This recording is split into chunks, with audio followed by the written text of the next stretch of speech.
The most high-end way to rob a bank often uses the simplest, most straightforward methods. Open the car door, load the cash with a few boxes, smash the security cameras. No fancy tricks, just raw courage. This man actually pulled it off. The cash piled so high, it filled the entire trunk. $17 million in total. He even tricked customs and slipped across the border into Mexico, living large while becoming the mastermind behind the biggest cash heist in U.S. history. Even after he was eventually caught, more than $2 million was never recovered. Every step of the case shocked the entire country. The story's main character, David, had been a mild-mannered armored truck driver. At the bank, he was the model employee. At home, he was a submissive husband. Even their wedding photos showed how suffocating his marriage was. The only spark in David's life was his quiet crush on his adventurous coworker, Kelly. Kelly was wild at heart and hated staying stuck in one place. When she heard that the company vault had been robbed by an insider just a month ago, she started feeling restless and even joked about convincing David to join in on something similar. David put on noise-canceling headphones and started target practice. He managed to fire a full magazine of 6 rounds without hitting the target even once, then holstered his gun with a flourish, nearly shooting himself in the backside. Kelly had only been joking about the bank robbery at first, but the next day, when David's boss spoke to him disrespectfully, Kelly's temper flared. She confronted the boss, shouted that she'd wanted to quit for ages, and dramatically stormed out, tossing her uniform aside. Jobless, Kelly spent weeks hanging around with some shady friends. One of them, Dave, was a seasoned thief. When he saw the latest report about the bank theft, he got an idea. He convinced Kelly to team up for a big score, robbing the very vault where she used to work. Kelly's role was to use her charm to bring David on board as their inside man,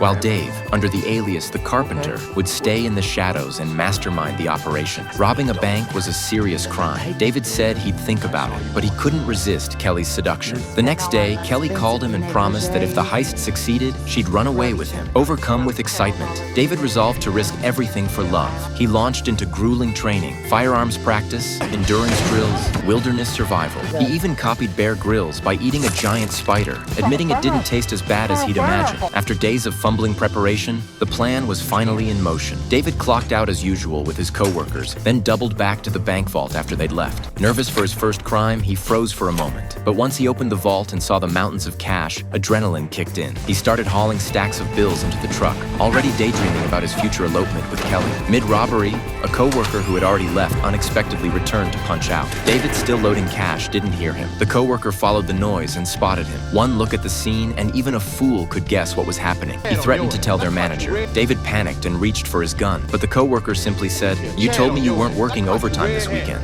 Flustered, David stammered that he'd traded shifts, muttered about David sneaking in extra work instead of relaxing like they'd agreed, and walked away, disappointed.